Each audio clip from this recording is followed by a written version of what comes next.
Well, here we are, back at last. Last time we were here, I was doing World at War, and as you can see from the title of this video, we finally made it to Black Ops 1, and to say this was an experience is an understatement. But regardless of how we got here, we made it. And I can finally show you the beauty of getting round 30 on every Black Ops Zombies map. We are still sticking with the same rules as last time, and to save you the time of going back to remind yourself, I'll go over them quickly now. 30 must be in the bottom corner, which does count as a win, but I decided to go the extra mile and get 31. No bugs or glitches, no repeat maps are allowed. This means only mainline maps are allowed. This rule will be important at a later time. And for the last rule, I can have a full party. Also, from now on, I decided to count all the attempts that it took me for each map. I only wish that I'd done this for World at War, but here we are. With the rules out of the way and counting how many attempts each map takes, we can now finally begin.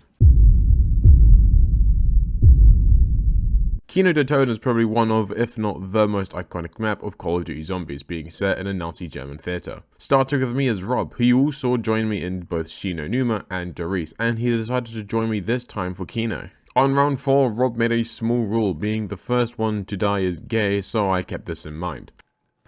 Oh! I am not dying. First one to die is gay. Yeah, I'm not dying before round 5. On round 5, I was able to get Jog, and the following round we was greeted by our first dog round. A couple of rounds later, I managed to get the ray gun, and just later, I got the thunder gun too. I got RPK. So fat and clunky. Thunder gun! I'm actually not going to take it. I want it. Take it. Rob takes the first death of the game, openly admitting that he likes men. Don't worry, Rob, no one will judge. Well, I might. And only just after I get speed color and forget stamina doesn't exist in COD Zombies yet. Black Ops 2 didn't change it. Wait, no, there is no Black Ops 3. There is no stamina up in this game, is there? No, that's a Black Ops 3 thing. Alright, okay, hi double tap. On round 14, unrelated to zombies, the funky fellas somehow struggle spelling the word practice. Practice? Practice. It's with 2 C's, isn't it? No, 1. What is it just P-R-A-C-T-I-S-E? P-R-A-T-I-C-E.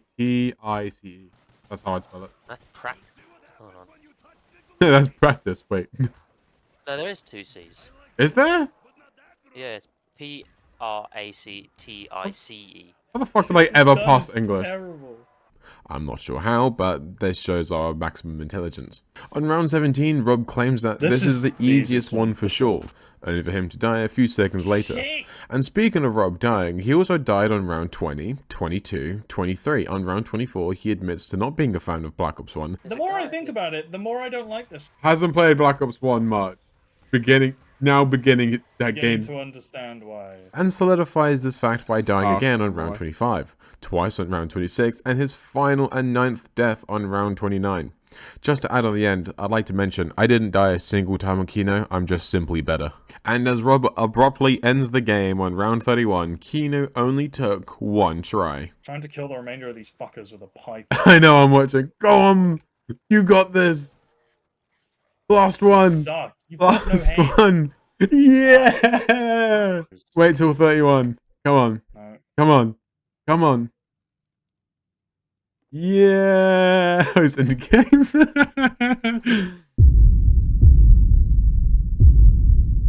We didn't mean to get 5 and 5 tries, but the fact that we did makes it even greater.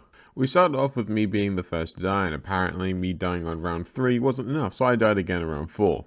Me having such a clean stay on Kino obviously caught up on 5. And I feel like I have to say this, but yes, I do not like 5. The map is tighter than a virgin at church in both the office, the underground, and the actual main room. And then on round 7, I can finally show you the main thing I hate about 5, the Pentagon Thief. This little shit takes place where the dog zone would usually be, and he runs at you so fast, he's quicker than you running, and considering stamina isn't in the game yet, he will catch you regardless of what you're doing, and he will take the gun that you are currently holding. Then once he takes that gun, he runs away, and again, he's faster than you, and he uses the teleporters in the lower lab to get around. This fucking bastard is the main reason why this took so many tries, because he would take our guns and then just fuck off with them. After the Pentagon Thief on round 9, I was able to get Jog and Rob takes his first death, and a couple rounds later we were blessed with another visit from the little shit.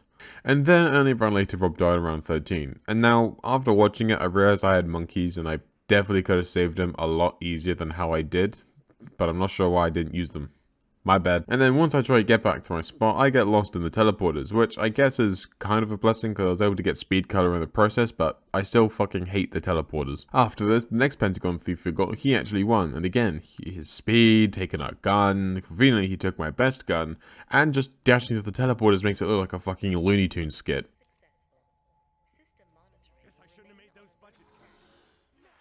Did you get it? I don't know, I got max ammo, but I didn't get my RPK back. Yeah, I didn't get mine either. Okay, now I failed. After this, though, I died for the third time and thankfully got an insta-kill which made it easier for Rob to revive me. After this, not only do I get all my perks back, but Rob even gets the Winter Howl, which I'd say is worth after him dying himself. One magical spin. Winter's Howl. That's actually fucking good. Following this on round 19, we pap our guns just in time for another Pentagon thief. Not so long after I get the ray gun and even go back to the Pack-a-Punch machine to get it upgraded. And nothing else really happened for a couple rounds. Of course, the Pentagon thief kept making his grind return every couple rounds, and around 29, Rob unfortunately died twice, and then fully died around 30, leaving me to finish it up to level 31. Rob, are you ready? Please. Any more? No. Oh. No, fucking kill them on the stairs. Yeah! Oh, we've done it. Let's pull up. Let's hold a grenade. No ammo? Time to get dirty. Can't even buy Jug. Now, sadly, Rob did try to play alongside me, but after dying 9 times in Kino, 6 times on 5, and several other times on Ascension, I think I don't blame him for being done with Black Ops. But Yeah, but the best transit play out. Shit! okay, I'm on my way. Sweat. Ah! Fuck this. Fine. Oh, I'm on my way. Coming. Die. Just fucking... I'm on my way. Oh, Okay. no. It was no. Just, Sure. Okay. Okay. That or this main big room. Okay. You got no ammo. Give me up. I can't get rid of this thing.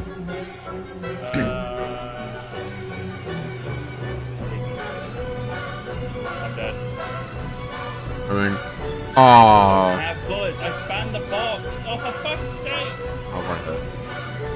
Oh, for fuck. And so from here on, it's just yours truly getting the job done. Going into Ascension, I honestly thought this map would have been a pain in the arse, but actually it was pretty chill. And so on round 4, I buy Quick Revive, and only a few minutes later do I leave spawn, I get the power on, and I spin the box a little bit. And here is where we meet another replacement of the dog round. That's nowhere near as annoying as the Pentagon Thief, but can get expensive. These are Space Monkeys. These little guys only go for the perks you've bought, which makes the game a little bit more strategic, but it's also quite funny to think that massive space landers crash down back onto Earth with a shit ton of monkeys, I guess. I'd also like to quickly mention Stamina makes its debut on this map, but I never buy it, so that's not important. And after I beat the monkeys, I buy Jug. To be perfectly honest, not much happened in the first half.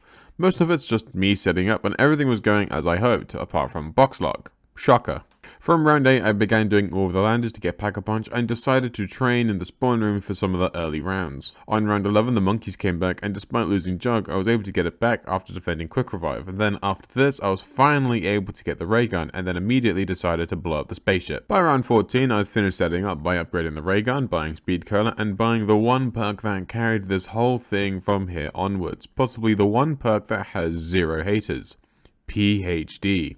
Once you drink this perk, you take 0 explosive damage and explode after dolphin diving from a certain height. This also negates any damage you would take from the ray gun splash damage, which makes my life even easier and allows me to rely on the ray gun a lot more. From round 15, I chose to train next to PhD since the area is nice and open. The zombies only come from one general direction, but still somehow managed to die, and once I got up, I got all my perks back. Then, after the beating the monkey round, I got PhD back. After a few rounds later, I papped the AUG and lose PhD again, but again, I trained next to it, so I got it back, no worries. I would somehow die again on round 28, having to quickly run around the map again to buying all my perks, and then again on round 30, but still living enough to get to round 31.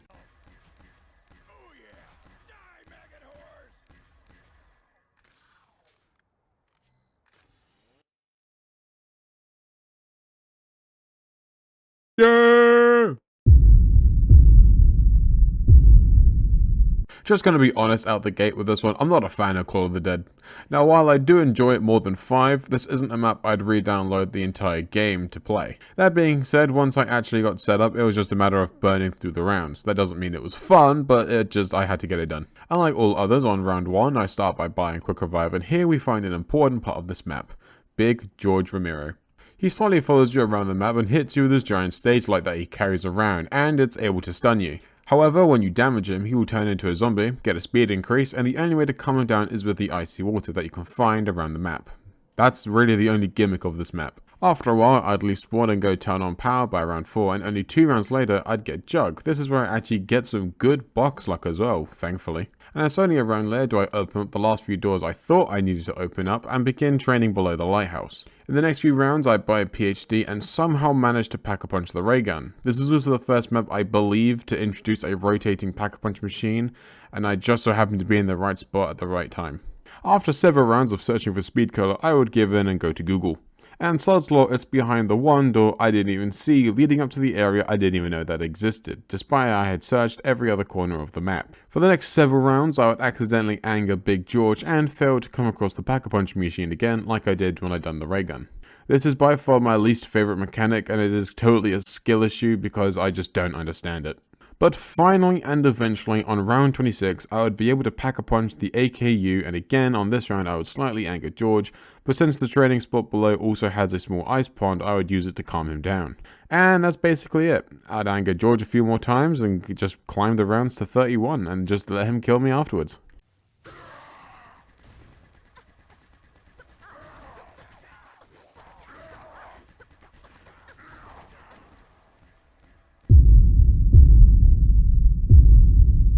The only other map which took 4 tries, and unfortunately this was also full of little gimmicks, and by full, I mean 3 zombies and just a shit level design. Remember the space monkeys from Ascension? Trek liked them so much that they're back, and instead of coming from the sky, they're just already here. And instead of going for your perks that you've bought, they go for your drops that you get from zombies. Then there's the Shrieker who just breaks your fucking eardrums and stuns you. Then there is the fire zombie. How is he already on fire? Don't ask. Trek just wants you to go with it. Then when you kill these guys, they'll explode and leave an area of fire on the floor to hurt you. And thankfully, we don't have to see these for the rest of Black Ops 1. By round 5, I left spawn and went to turn on the power. Why is it 2 switches next to each other in the same room? I'm not gonna ask, but I am gonna think with the simplicity. And then I die shortly after. And then after that, I decide to spin the box for a few spins. After this, I buy back Quick Revive and get Jug after. In the following round, I get Stamina Up, then Crisis here now, and begin training in the lower area. However, this wasn't my original plan. In a failed attempt, I originally got close to beating Shang by just sitting on the bridge for most of the part. I tried out the power room, it didn't work, but I went back to the bridge, and by round 25, I died. The whole plan was just kill them as they come, and surprisingly enough, it worked pretty well. By round 9, I got the 31-79 JGB215. But I hate that name, so for easy namesake, I will call this the Baby Maker. It's the funniest gun and allows me to say, I kick children to survive. I love this thing. On round 11, I get PhD and also Pap with the Baby Maker. That still sounds strange to say. I get a close death on round 13, and the following round I get the ray gun and decided to pack punch it the same round also. After that, I would get a good rhythm with the Baby Maker and the ray gun, and after a while, nothing else happened. By the time I die on round 25, I'm running pretty low on ammo, but thankfully, the RNG gods heard my cry and I was able to get max ammo after almost running the Baby Maker dry on round 28. After that, it would just be a simple matter of waiting before beating round 30 and finishing it on round 31.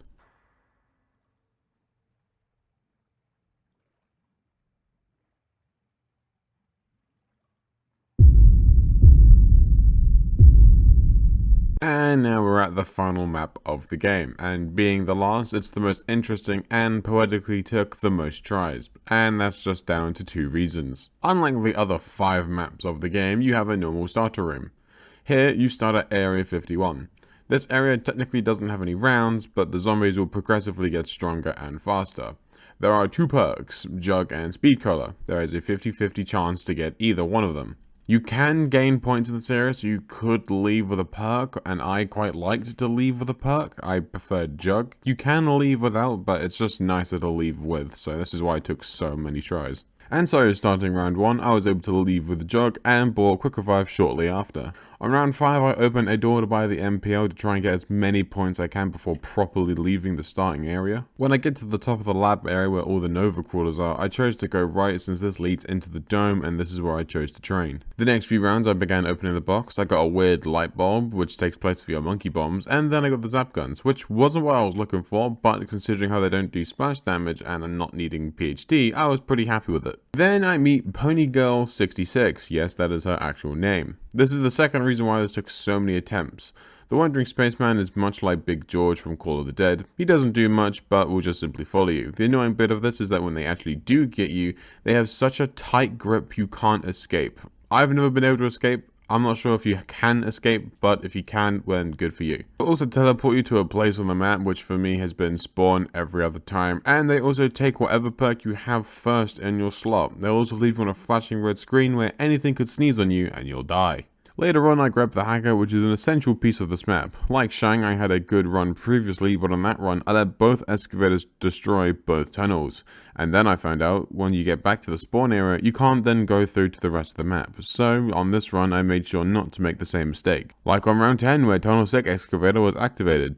Somehow. So I used the telly to go to the dome on Area 51, then back to spawn. I also used this chance to pick up Speed Cola on the way to save Tunnel 6. And then, only 3 rounds later, I do the exact same thing, only this time I decided to use my spare time to pack a punch the Zap Gun and the Galil. A couple rounds later, I would go back to the pack-a-punch machine to do the same with the AKU. Ponygirl66 stole Juggernaut from me, so I had to make another whole round trip just to get it back. I saved Tunnel 11 twice, and then met Jay Simonello. I've definitely butchered that, but we have him since I killed Ponygirl66. On round 28, I somehow let myself die to a lack of oxygen while wanting ammo. Yes, this is possible on Moon if you don't wear the helmet.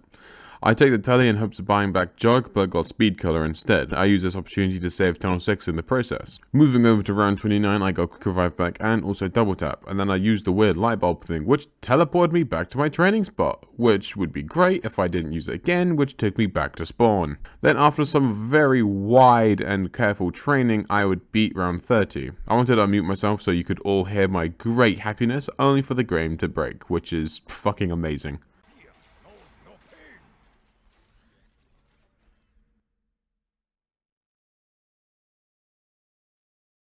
Yes! No, Fuck baby. yes! Now uninstall and hide the game from library. Oh. Alright. Did you just quit out? No. Right, game. Come on. Bugged. Well, yeah, you tapped out. Yeah, doesn't matter. Fucking done it. To say that I didn't enjoy playing on Black Ops 1 is a lie, but at the same time, the reason it took me so much longer than World at War is just because I was putting it off. I've had many memories on Black Ops 1 Zombies, and this will surely go with it, but I'm not sure if it's just how games have improved over time, or I just haven't played it in a long time, but I just felt very heavy and very sluggish. It just felt really weird sometimes and had me misjudge a knife for a route of training. But regardless, it is completed, and I possibly got 2 of the harder games of this whole thing finished. Next up on the line is the Golden Boy of the Black Ops name, a game linked with the golden age of Call of Duty as a whole. Black Ops 2 holding 9 maps for me to get round 30 on. Thank you for everyone for watching. If you did enjoy it, press the like and subscribe for more. And if you do want to check out some other videos, I would very highly appreciate it. Thank you all again, and I'll see you all again soon. Take care. I actually can't close the game. I can't load Steam. Updating Steam. Yep. Let me close the game.